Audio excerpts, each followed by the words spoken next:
अपराधी को और एसटीएफ की पकड़ से भाग जाता है।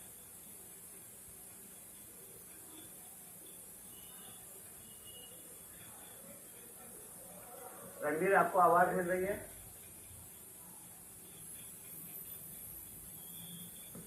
जैसे तो सवाल आपसे था, आपको अगर आवाज मिल रही हो तो सवाल मैं एक बार फिर से दोहरा रही हूँ। आप मुझे अगर पूछ सकते हैं तो सवाल वही, उज्जैन के महाकाल में निहत्तर सिक्योरिटी गार्ड पकड़ लेते हैं विकास दुबे को, लेकिन पुलिस की सुरक्षा से, वो भी एसटीएफ की सुरक्षा से भाग निकलता है। कल प्रभात मिश्रा के केस में भी यही हुआ। सवाल आपने पूछा था पुलिस वालों से। बिल्कुल बिल्कुल प्रतिभा, बिल्कुल। मैंने लगातार सुबह से तीन इनकाउंटर कवर किए हैं। पहले हमीरपुर वाला इनकाउंटर कवर किया, कल प्रभात का इनकाउंटर जो कानपुर के बाहरी इलाके में हुआ, और उसी के आसपास आज विकास दुबे का इनकाउंटर हुआ। सवाल ये है कि प्रभात आखिर भागने की कोशिश प्रभात ने कैसे की? क्या हथकड़ी नहीं पहनाई गई थी? इसका स्पष्ट जवाब नहीं मिला। और जब एक उदाहरण प्रभात का 24 घंटे पहले ही पुलिस के पास था, तो क्या इस दफे जब विकास दुबे को ला रहे थे, क्या उसको हथकड़ी नहीं पहनाई थी, या रस्सी से उसका हाथ नहीं बांधा था कि वो भागने की कोशिश न करे? क्योंकि कितना दुर्दांत और कुख्यात अपराधी है, ये पुलिस से बेहतर और कौन जान सकता है। कुछ दिनों पहले उसने 8 पुलिस वालों की हत्या की है। ऐसे अपराधी को आप गाड़ी में बिठाकर ला रहे हैं, गाड़ी पलटती है, सबको चोट आती है, चोट उसको भी आई होगी। क्या उसके हाथ खुले थे कि वो भागने की कोशिश की उसने?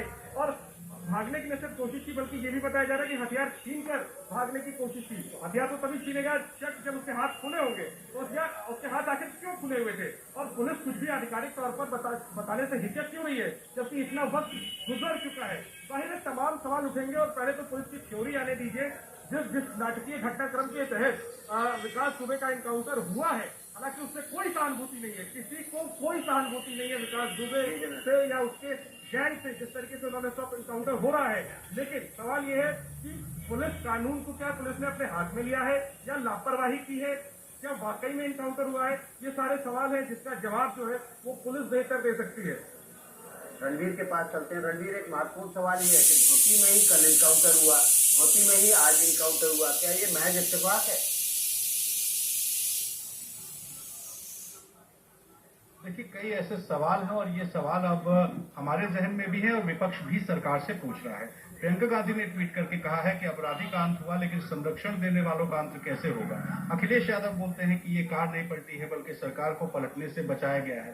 समाजवादी पार्टी सवाल उठा रही है सरकार पर कि आखिर क्यों जो सबूत उसके पास थे, जो राज थे, उनको रोका गया। यानी कि सीधा निशाना सरकार पर है और अब सरकार अपनी लाइन तय कर रही है। मुख्यमंत्री बैठकें कर रहे हैं, वरिष्ठ अधिकारी उनको सब कुछ बता रहे हैं और लखनऊ में अब आगे की रणनीति तय होगी। उम्मीद है कि दोपहर तक कोई ना कोई प्रेस कॉन्फ्रेंस होगी, कोई वरिष्ठ अधिकारी प्रेस कॉन्फ्रेंस करेंगे और इस पूरे मामले में सरकार अपना पक्ष रखेगी। लेकिन एक चीज तय है कि उत्तर प्रदेश की राजनीति में अब पक्ष और विपक्ष के बीच में सबसे बड़ा मुद्दा होगा, जहां पे सीधे सरकार से विपक्ष सवाल पूछेगा और सरकार अब इस मामले को पब्लिक के बीच में ले जाएगी और देखना होगा कि क्या लाइन सरकार लेती है। उसी की तैयारी चल रही है। इसीलिए देखिए, आप ग्राउंड जीरो पर ज्ञानेंद्र मौजूद है ना, पुलिस उनसे ठीक से कोई डिटेल्स शेयर कर रही है ना, अस्पताल में पुलिस जो आला अधिकारी मौजूद है वहां कुछ डिटेल्स बता रही है। कहा जा रहा है कि हम प्रेस कॉन्फ्रेंस करेंगे तब बताएंगे। लेकिन ज्ञानेंद्र, क्या कोई बात अब तक ऐसी निकल कर आई है और मौका वारदात को देखकर आपको समझ पाए हैं कि हथकड़ी पहनी थी कि नहीं पहनी?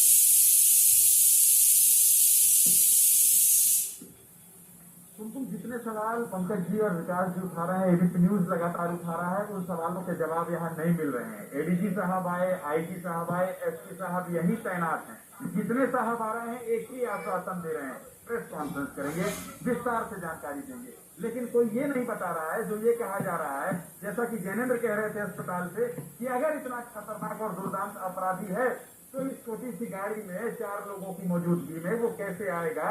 और फिर उसके बाद वो यहाँ से चला भी जाएगा, भाग भी जाएगा और फिर उसके बाद गोली भी चला देगा और 300 मीटर के अंदर ही उसे गोली लग जाएगी, उसकी मौत हो जाएगी, अस्पताल में जाके मृत घोषित कर दिया जाएगा। तो सवाल तो है, लेकिन जितने भी यहाँ पुलिस के बड़े अधिकारी आ रहे हैं वो यही कह रहे हैं। राजनीतिक दल सवाल उठा रहे हैं, उसकी वजह यही कि अगर आप इस पूरे एनकाउंटर की टेक्निकलिटी को देखेंगे, उसकी डिटेल्स को समझेंगे, तो बीच में बैठा हुआ विकास दुबे, अगल बगल बैठे हुए एसटीएफ के जवान, एक गाड़ी में 4 लोग, तो पहले विकास दुबे भाग जाता है, निकलकर और एसटीएफ के जवान उसे पकड़ नहीं पाते हैं। और वो भी ऐसा आदमी भाग पाता है जिसके रोड एक्सीडेंट की वजह से पैर में रॉड डला हुआ था, जो ठीक से चल भी नहीं पाता था, भागना तो दूर की बात है। जो आप कह रही हैं वो बहुत महत्वपूर्ण हो जाता है।